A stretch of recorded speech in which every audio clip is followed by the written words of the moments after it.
आज हम लोग क्लास 10 का लाइफ प्रोसेस का एक पार्ट पढ़ने जा रहे हैं। लेकिन ये जो लाइफ प्रोसेस है, ये प्लांट का लाइफ प्रोसेस हम लोग पढ़ेंगे, जिसमें प्लांट क्या करता है, अपना फूड खुद से बनाता है। तो आइए हम लोग स्टार्ट करते हैं फोटोसिंथेसिस। अब ये फोटोसिंथेसिस का मतलब क्या होता है, उसको हम लोग क्या कर सकते हैं। देखने में बहुत बड़ा लग रहा है ये फोटोसिंथेसिस वर्ड, लेकिन अगर हम इसको तोड़ करके देखें तो हमको क्या नज़र आएगा। अगर तोड़ करके देखें तो हमको दो वर्ड नज़र आ रहा है। यहाँ पे एक नज़र आ रहा है फोटो, दूसरा नज़र आ रहा है सिंथेसिस। फोटो का मतलब क्या होता है, लाइट, और सिंथेसिस का मतलब क्या होता है, प्रिपेयर करना। तो फोटोसिंथेसिस का पूरा मतलब क्या हो गया, फोटोसिंथेसिस का पूरा मतलब हो गया लाइट के प्रेजेंस में प्रिपेयर करना। अब सवाल आता है कि क्या चीज़ का प्रिपरेशन करना, तो फूड का प्रिपरेशन करना। अभी प्लांट किसके लिए फूड बना रहा है, प्लांट खुद के लिए फूड बना रहा है। ठीक है, तो आइए हम लोग स्टार्ट करते हैं चैप्टर को डिटेल में कि अब यहाँ पे क्या क्या होने वाला है, फूड कैसे बनता है, और यहाँ पे जो क्या क्या रिक्वायरमेंट है मेरे पास, रॉ मटेरियल क्या होना चाहिए, सारे को हम लोग क्या करेंगे, अब डिटेल में पढ़ेंगे। तो सबसे पहले आपसे एक सवाल पूछा जाता है कि आपके घर में जो भोजन बनता है वो भोजन कैसे बनता है। उसके लिए हम लोग क्या करते हैं, राइस लाते हैं, या तो आटे को कहाँ से खरीद के लाते हैं, मार्केट से खरीद के लाते हैं। लेकिन वो आटा कहाँ से आया है, वो आटा आया है मेरा फार्मर के पास से, मतलब कि मेरे किसी गार्डनर जो हैं, जो कि गेहूं का खेती किए होंगे, उनके पास से आया है। मतलब कि जो हम लोग गेहूं या तो चावल हम लोग खा रहे हैं वो किसका प्रोडक्ट है, प्लांट का प्रोडक्ट है। लेकिन ये प्लांट क्या करते हैं, हम लोग तो उस प्लांट पे डिपेंड कर रहे हैं, लेकिन ये प्लांट क्या कर रहे हैं, खुद से भोजन बना रहे हैं। तो मेरे लिए तो रॉ मटेरियल क्या था, राइस, वेजिटेबल्स जो हम लोग बाजार से ला रहे हैं खरीद करके, वो हमारे भोजन का रॉ मटेरियल था। बाद में हम लोग उसको क्या करेंगे, प्रिपेयर करेंगे, फिर उसको हम लोग खाने में इस्तेमाल करेंगे।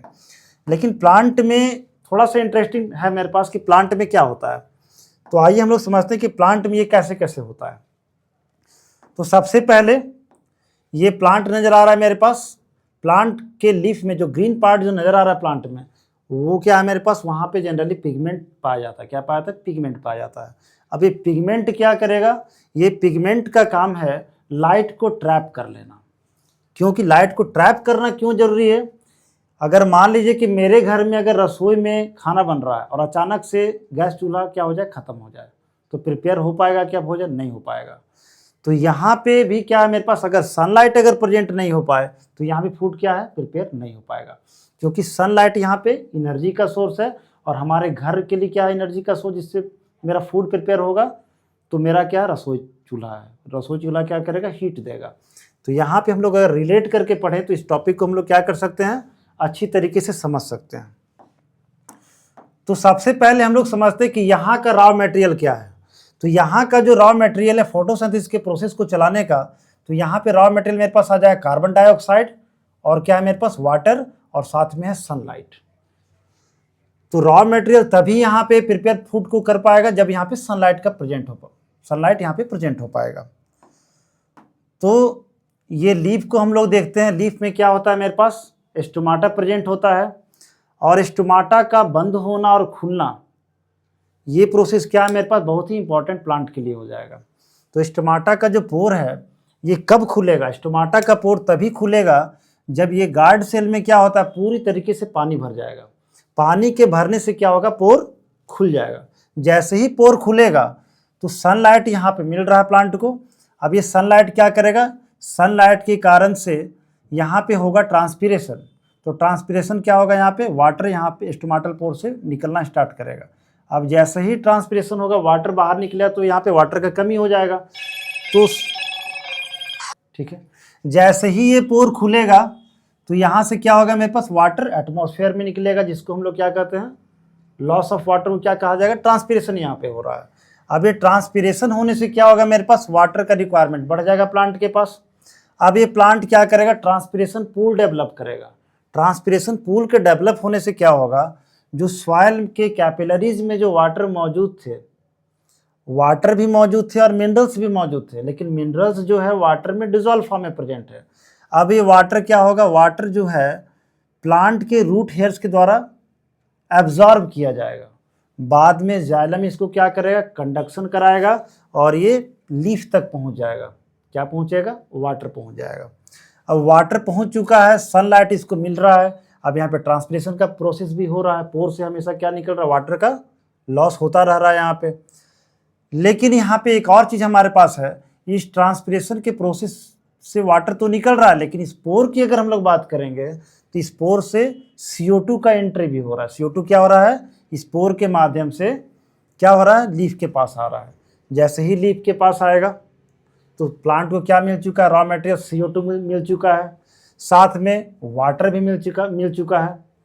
अब यहाँ पे सनलाइट का प्रेजेंट भी यहाँ पे है, तो ये क्या बना देगा, ग्लूकोज का प्रोडक्शन कर देगा।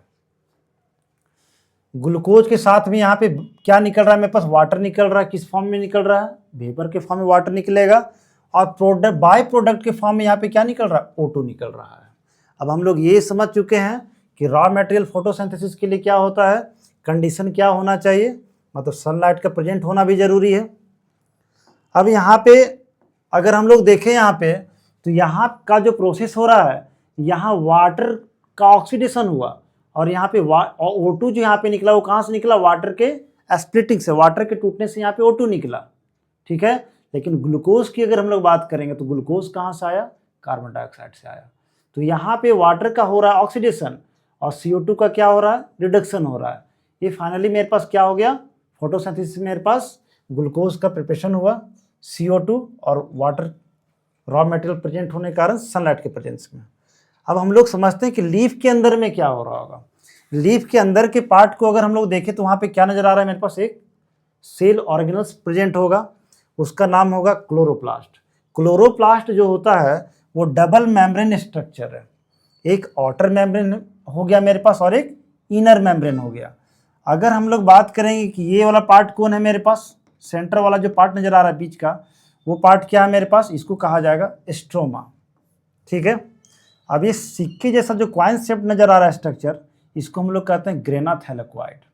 और ये जो जोड़ने का काम कर रहा है बीच में, ये जोड़ने का जो काम किया, इसका क्या नाम है, स्ट्रोमा लेमेले। दोनों को अगर हम लोग कंबाइंड अगर देखें तो दोनों को क्या कहा जाता है, ग्रेना कहा जाता है। अब ग्रेना में होता है लाइट रिएक्शन। लाइट रिएक्शन कहने का मतलब है कि ये सनलाइट के प्रेजेंस में ही होगा, डे टाइम में होगा। और जैसे ही यहाँ पे ग्रेना में लाइट रिएक्शन होगा तो क्या बनेगा, ATP का प्रोडक्शन होगा, साथ में NADPH H+ का फॉर्मेशन होगा, और यहाँ पे बाय प्रोडक्ट में क्या निकलेगा, O2 निकलेगा। और ये O2 जो है इसी स्टोमाटल पोर से एटमॉस्फेयर में चला जाएगा, जो कि हम लोग क्या करते हैं, O2 को यूज में लाएंगे।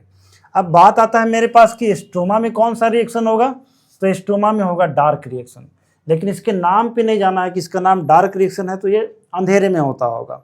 ये भी डिपेंड किस पे करता है, सनलाइट की प्रेजेंस में ही ये रिएक्शन भी होगा। लेकिन बात यहाँ पे आता है कि ये रिएक्शन कब होगा, तो डार्क रिएक्शन जो होता है ये प्रोडक्ट ऑफ लाइट रिएक्शन पे डिपेंड करता है। तो प्रोडक्ट ऑफ लाइट रिएक्शन मेरे पास क्या है, ATP NADPH H+ और O2। O2 तो कहाँ पे चला गया, एटमॉस्फेयर में चला गया, जिसको हम यूटिलाइज कर लिए। अब यहाँ पे इसी को क्या किया जाएगा, जो प्रोडक्ट लाइट रिएक्शन का जो प्रोडक्ट है उसको डार्क रिएक्शन में यूज किया गया, ग्लूकोज का फॉर्मेशन कर दिया गया। अब ग्लूकोज को बनाया तो गया ग्लूकोज, लेकिन प्लांट को भी पता है कि आगे चल के मेरे लिए जो कंडीशन है वो क्या हो सकता है, एडवर्स कंडीशन हो सकता है, मेरे लिए विपरीत कंडीशन हो सकता है। तो प्लांट क्या करेगा, इस फूड को उस समय के लिए स्टोर करके रखेगा जिस समय इसके लिए क्या विपरीत कंडीशन मतलब मौजूद हो जाएगा, मतलब प्लांट के लिए जो कंडीशन होगा इसके लिए अच्छा नहीं होगा। तो क्या करेगा, स्टार्च के फॉर्म में ये स्टोर करके अपने रूट, स्टेम, फ्लावर, फ्रूट में ये स्टोर करके स्टार्च के फॉर्म में रख देगा। अब मेरे पास आता है डेफिनेशन। तो डेफिनेशन हम लोग क्या देख रहे हैं, देखिए हम लोग अब तक कि फोटोसिंथेसिस एक प्रोसेस है जिसमें क्या हो रहा है, ग्रीन प्लांट क्या कि अपना भोजन खुद से बनाए, सनलाइट, कार्बन डाइऑक्साइड और वाटर के प्रेजेंस में। इतना हम लोग पढ़ चुके हैं। अब मेरे पास आता है कि लाइट को एब्जॉर्ब कहाँ पे किया गया, लाइट एब्जॉर्ब किया गया लीफ में। अब तक हम लोग देख चुके थे ये वाला क्लोरोप्लास्ट का पार्ट। क्लोरोप्लास्ट का जो यहाँ पे क्वाइन लाइक जो स्ट्रक्चर नज़र आ रहा है, इसको अगर हम लोग बड़ा करके देखें, ये देखने में लग रहा है कि डबल मेम्ब्रेन स्ट्रक्चर होगा, लेकिन यहाँ पे सिर्फ सिंगल मेम्ब्रेन स्ट्रक्चर है।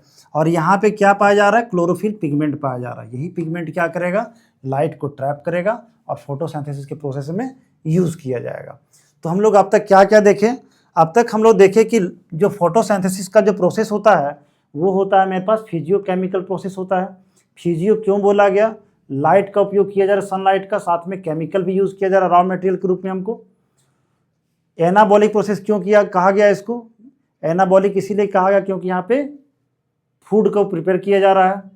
और रेडॉक्स रिएक्शन यहाँ पे क्यों बोला गया? क्योंकि ऑक्सीडेशन के साथ साथ यहाँ पे रिडक्शन भी देखने को मिल रहा है।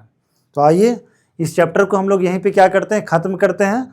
आप लोगों को जब यहाँ पे किसी भी कॉन्सेप्ट में अगर प्रॉब्लम आ रहा होगा समझने में, ये तो डाउट आ रहा होगा, तो हम लोग क्या करेंगे, आप लोग ये डॉट को क्या करेंगे, कमेंट करके बताएं कि यहाँ पे क्या समस्या आ रहा है, ताकि उसको फिर से हम लोग कमेंट के माध्यम से आपको बताएंगे।